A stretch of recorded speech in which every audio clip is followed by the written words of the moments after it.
আর আমরা মহান আল্লাহকে বাদ দিয়ে মানুষ মানুষ হয়ে অন্যকে রব বানাবো না।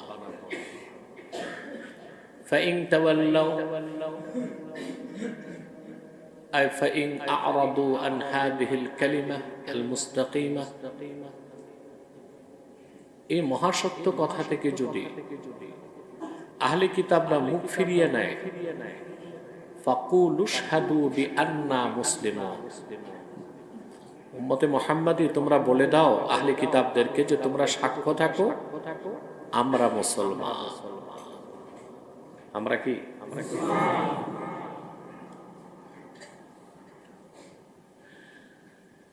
রাসূল করিম সাল্লাল্লাহু আলাইহি ওয়াসাল্লামের খেদমতে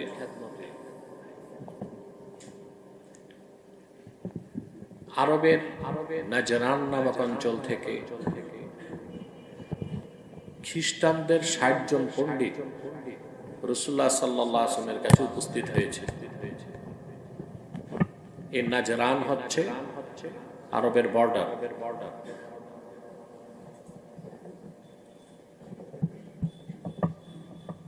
৬০ জন, এগুলো আমি বসার আগে ঠিক করতে পারো না তোমরা? ৬০ জন খ্রিস্টান পণ্ডিত রাসূলুল্লাহ সাল্লাল্লাহু আলাইহি ওয়াসাল্লামের কাছে এসেছিল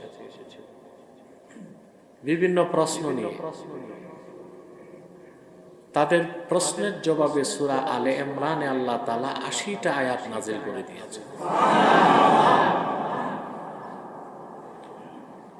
এবং এই সমস্ত খ্রিস্টান পণ্ডিত নতমস্তকে প্রতিটি কথা মেনে নিয়েছে, অবনত মস্তকে বেরিয়ে গেছে এবং তাদের বিশ্বাস ছিল অবশ্যই মুহাম্মদ সাল্লাল্লাহু আলাইহি ওয়াসাল্লাম আল্লাহর প্রেরিত রাসূল, তবে তিনি রাসূলুল আরব, শুধু আরব জাতির জন্য প্রেরিত হয়েছেন।